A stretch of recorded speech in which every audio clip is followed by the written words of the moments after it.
Hello, welcome to my channel Arvind Wellness Guide. Do like, share and subscribe. Now let's discuss our today's topic.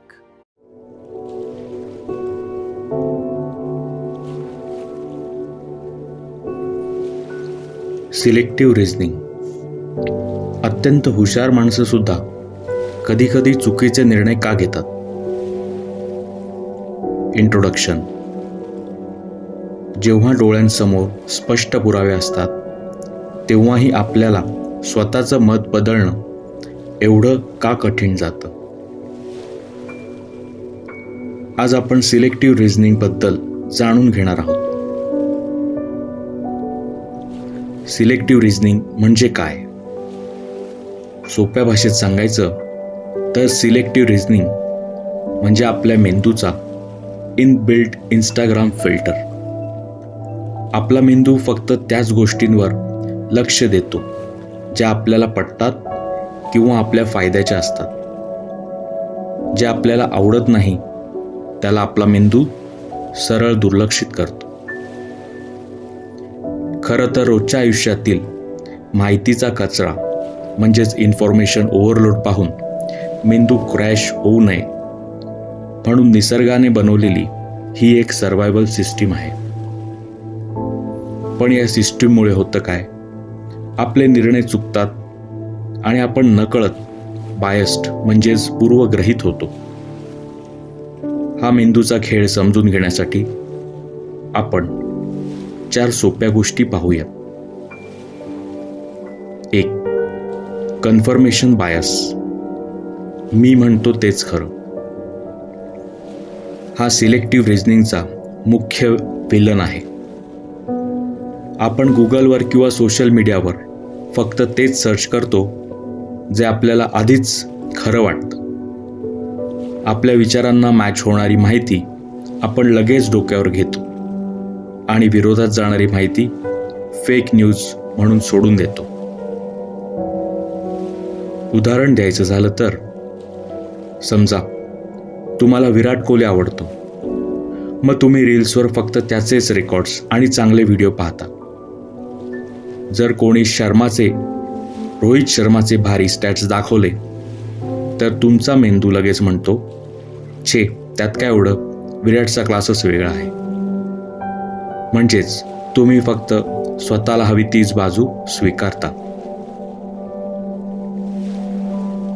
2. Selective perception. मेंदूचे mute button.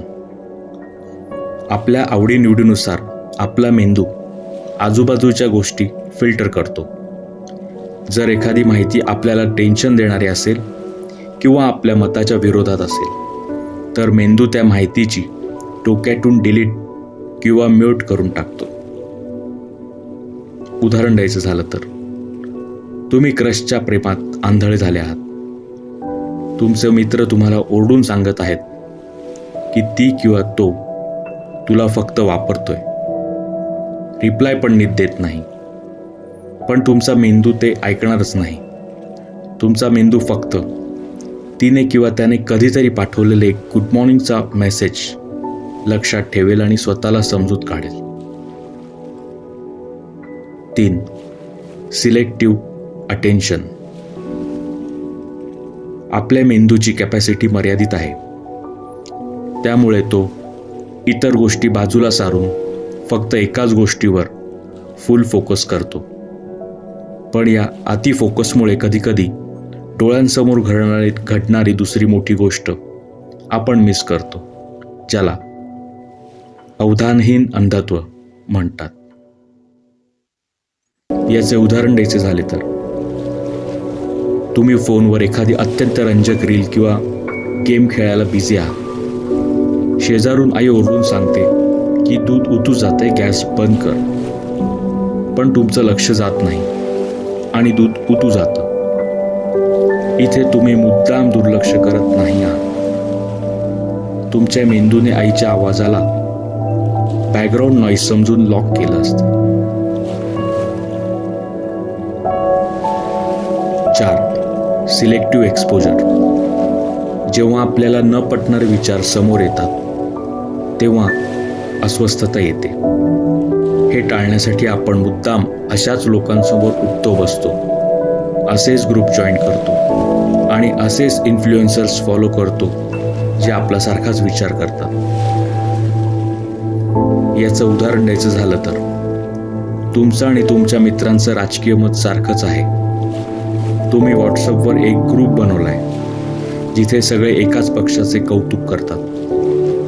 जर त्या ग्रुपवर कोणी दुसऱ्या पक्षाची चांगली कामगिरी टाकली तर त्याला लगेच ट्रोल केलं जातं. आपण आपल्याच कम्फर्ट झोनवर राहून स्वतःची पाठ ठोकटून घेतो.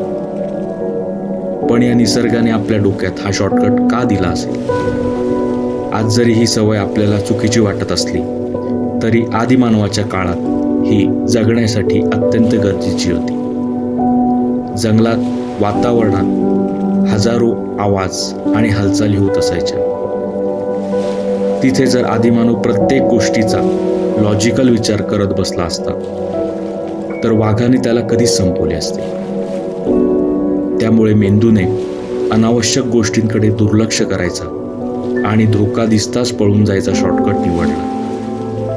तो जुना आदिमानवाचा शॉर्टकट आजच्या आधुनिक जगात मात्र आपल्याला कन्फ्यूज करतो आणि आपले निर्णय चुकवतो. टेक अवे: पुढच्या वेळी जेव्हा तुम्हाला सोशल मीडियावर एखाद्या पोस्टवर प्रचंड राग येईल किंवा कोणाशी वाद घालावासा वाटेल तेव्हा 2 मिनिटं थांबा आणि स्वतःला विचारा, माझा मेंदू मला खरं जाणून घ्यायला मदत करतोय की फक्त माझा इगो सुखावत आहे? हा गेम समजला की तुमचे निर्णय एकदम सॉर्टेड होतील. तुमच्यासोबत असा प्रसंग कधी घडलाय का हे मला कमेंट्समध्ये नक्की कळवा. धन्यवाद.